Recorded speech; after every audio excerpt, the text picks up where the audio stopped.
ассалому алейкум бинандагони гиромӣ. нашри муфассали барномаи иттилооти ахборро мустақиман аз телевизиони Тоҷикистон манзуратон мегардонем. марҳилаи нави муносибатҳои гуногунҷанбаи Тоҷикистону Қирғизистон дар заминаи сиёсати бобарури сарони ду давлат. Президенти ҷумҳурии Тоҷикистон пешвои миллат муҳтарам Эмомалӣ Раҳмон бо сафари давлатӣ вориди ҷумҳурии Қирғизистон шуданд.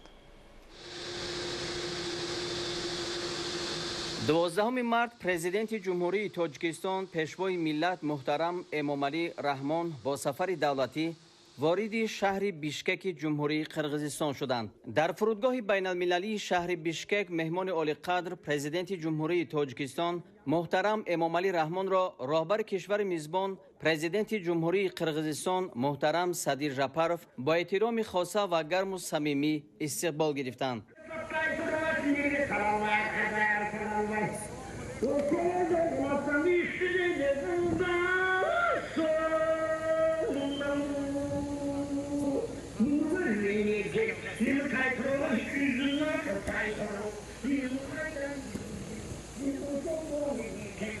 саҳни фурудгоҳи байналмилалии Бишкек ба хотири пазироии арзандаи меҳмони олимақом сарвари давлати Тоҷикистон муҳтарам Эмомалӣ Раҳмон бо парчамҳои давлатии ду кишвар, аксҳои сарони ду давлат ва шиорҳои тараннумгари дӯстии мардумони ду ҳамсоя кишвар идона оро ёфта буд.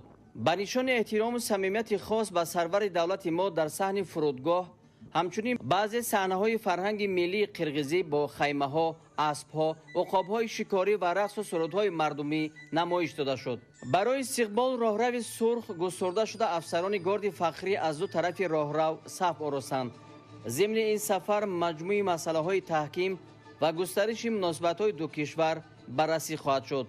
ҳамчунин дар назар аст ки аз рӯи натиҷаҳои музокироти сатҳи олӣ шумораи зиёди санадҳои нави ҳамкорӣ аз ҷумла ҳуҷҷати муҳими таърихӣ шартнома миёни ҷумҳурии Тоҷикистон ва ҷумҳурии Қирғизистон дар бораи сарҳади давлатӣ ба имзо расад.